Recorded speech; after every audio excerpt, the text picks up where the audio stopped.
What is up, everybody? Welcome back to Squared Circle Speak. It's been a while. I know I was going to start a schedule. Things happen. But I'm back. And today we're going to dive into a title history that is confusing, that is wild, and it's a title that had 4 names. Yes, you can tell by the title. Today we are talking about the TNA Legends Global Television King of the Mountain Championship, a title that had 4 names in its lifespan and was only around for 8 years. So that's a name change every 2 years. So we're gonna get into this. We're gonna go champion by champion, title change, name changes, everything that happens with this title. This title history is wild. It is confusing, and you will hear some of the names that have held this title, and is one of the most wild title histories I've ever seen. I figured this would be a fun one to get back into the title histories thing. Thank you for joining me. I'm Ryan, if I didn't mention that. This is Squared Circle Speak.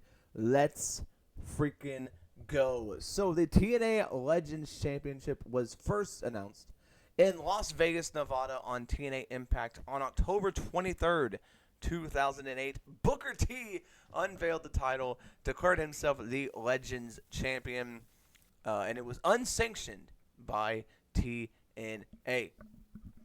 On the March 19, 2009 episode of Impact, AJ Styles is credited as becoming the first ever TNA Grand Slam champion.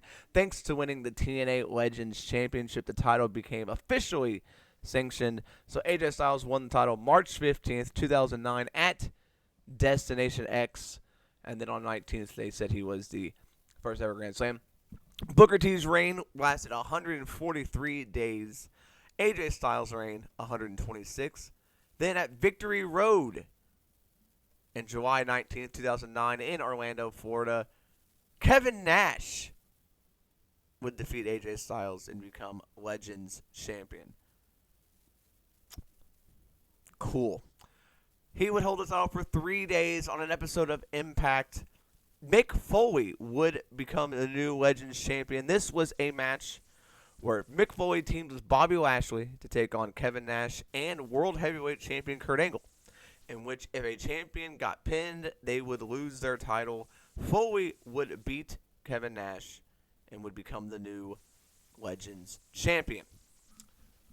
He would hold that title for 25 days before dropping it back to Kevin Nash at Hard Justice on August 16th, 2009. Kevin Nash would then have himself a 63-day reign before dropping the title to Eric Young at Bound for Glory in Irvine, California on October 18th, 2009. On the October 29th, 2009 episode of TNA Impact, Eric Young would rename the title the Global Championship. This was when Eric Young was leading the World Elite stable in TNA, which was just a group of all foreign heels teaming together.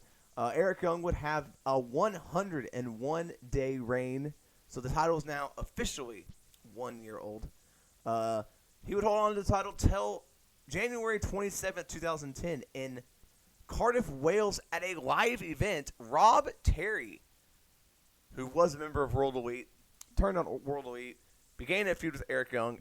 Rob Terry would defeat Eric Young to become the new Global Champion. Then AJ Styles on July 13th, 2010 would defeat Rob Terry and become the new TNA Global Champion. But on July 29th, he would rename the title the TNA Television Championship. So the Global Championship name was around from October 29th, 2009 to July 29th, 2010. And then it was the Legends Championship from October 23rd, 2008 to October 29th. So it had over a year. Now it's a television title after another 6 months. AJ Styles would hold on to the title for 145 days. I'm pretty sure he defended the title like every week for a little bit there. Tried it. Douglas Williams would defeat him at Final Resolution on December 5th, 2010. Douglas Williams would hold the title for 35 days. Abyss would defeat Douglas Williams on January 9th, 2011 at Genesis to become the new television champion. Then on March 14th, 2011, the title was vacated due to Abyss being unable to defend it after suffering a storyline injury.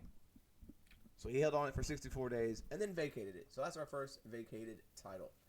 Gunner would then win the title in a three-way match against Murphy and Rob Terry in a three-way to retain or win the TNA Television Championship on March 14th, 2011.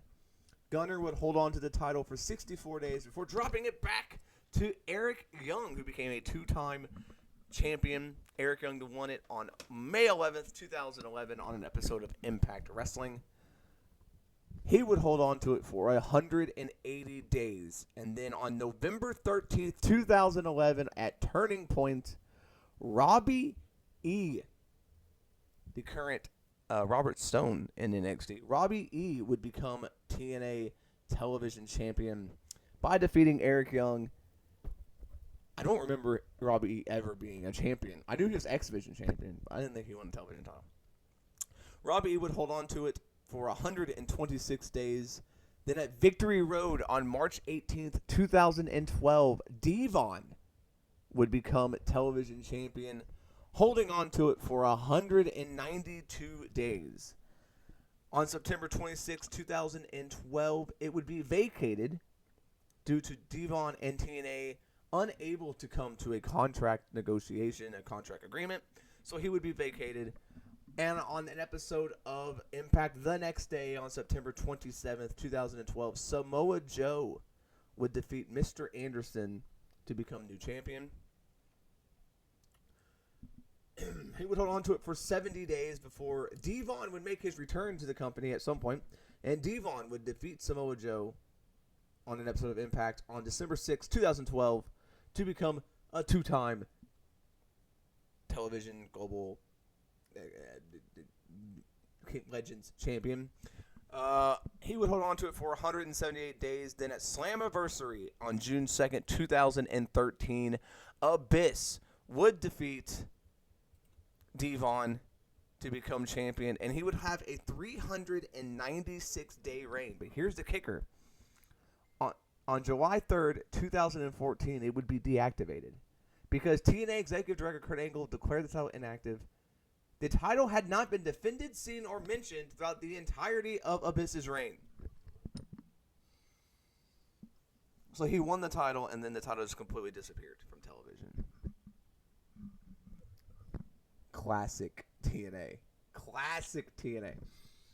So then we would go about a year. It would be June 28th, 2015 at Slammiversary when it was reactivated, but a new name. It was now the TNA King of the Mountain Championship, and we had a King of the Mountain match between Bobby Roode, Drew Galloway, Eric Young, Matt Hardy, and, of course, Jeff Jarrett.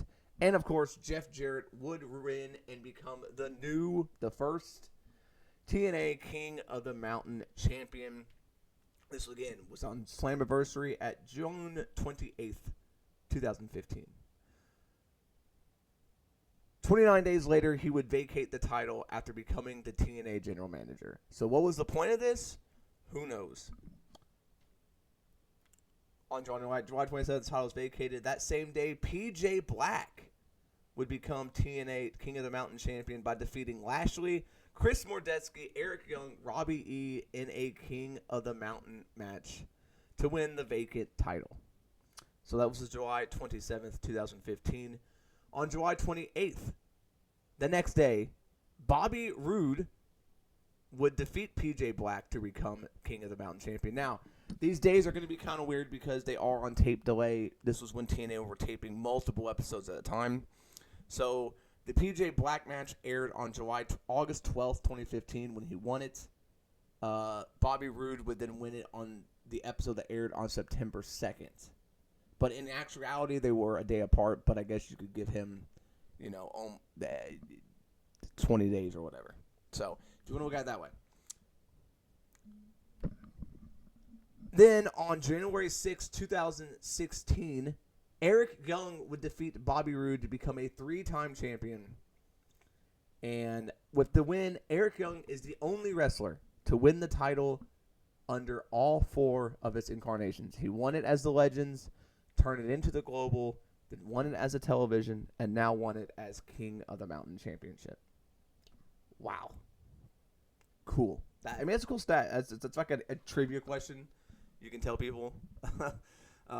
So Bobby Roode had a 162-day reign. Eric Young would have a 73-day reign with the title before dropping it to Bram on the March 19th, 2016 episode of Impact Wrestling Sacrifice. This was contested in a Falls Count Anywhere match with Bram winning and becoming the new King of the Mountain champion. Bram would hold it for 35 days before dropping it to Eli Drake, the current LA Knight in WWE, on an episode of Impact on April 23rd, 2016. Drake invoked his Feast or Fire contract after Bram had been attacked by Lashley. Now I get the Feast or Fire. It's not like Money in the Bank. You have a specific contract in your hand. So you can't go for any title. So he had the contract for the King of the Mountain match, and he cashed it in on Lashley or on Bram. Eli Drake would hold on for 82 days, and on July 14, 2016, James Storm would defeat Eli Drake to become new King of the Mountain champion. And then the final King of the Mountain champion, Lashley, on August 11th, 2016, after a 28-day reign by James Storm. Lashley would defeat James Storm in a winner-takes-all match because Lashley was the current TNA World Heavyweight and TNA X Division champion. He would defeat James Storm to capture all of the gold in TNA. And then the next day, he unified the championship with the World Heavyweight Championship. Billy Corgan would announce that the title would be deactivated and retired. And so that ends the 8-year reign of this crazy, convoluted, 4-iteration version champion. Wow. So let's go through. So the inaugural champion was Booker T. The final champion was Lashley. The longest individual reign was Abyss's reign,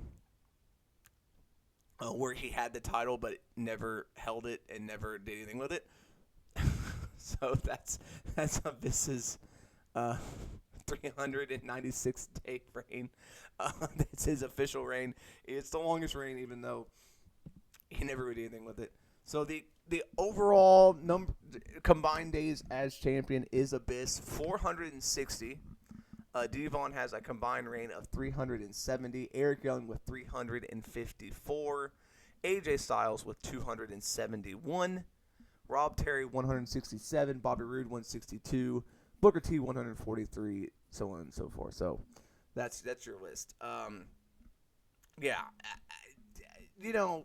This title was interesting because I always thought TNA needed a secondary championship besides the X Division title.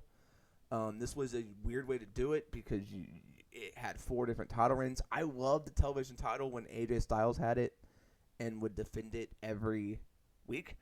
I thought the title was a good-looking championship. It kind of overshadowed the world title a little bit. I thought this title was really, really good.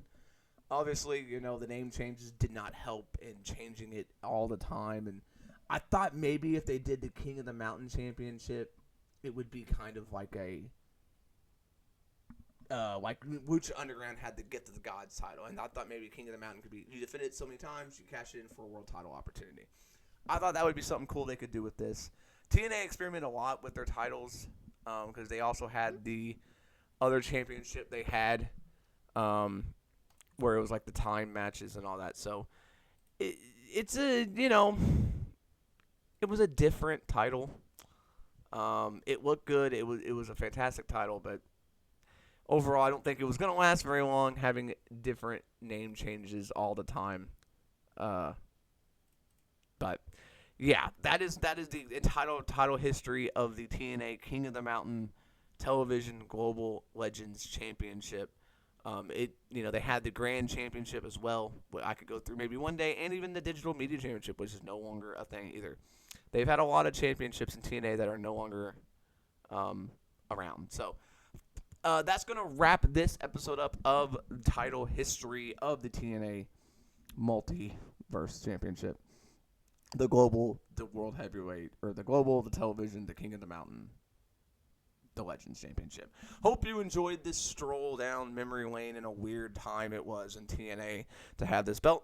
I have been Ryan. Make sure to tune into my other channel, SabRyENT, for video games, vlogs, all sorts of things. Plus, coming soon, a disc golf channel, SabRy Disc Golf. Links will be in the description if you're in that kind of thing. I will see you next time. Watch wrestling. If you have anything you want me to talk about, a title history, a wrestler, or anything like that, give me a comment down below. Like, subscribe, all that fun stuff. I'll see you next time. Peace.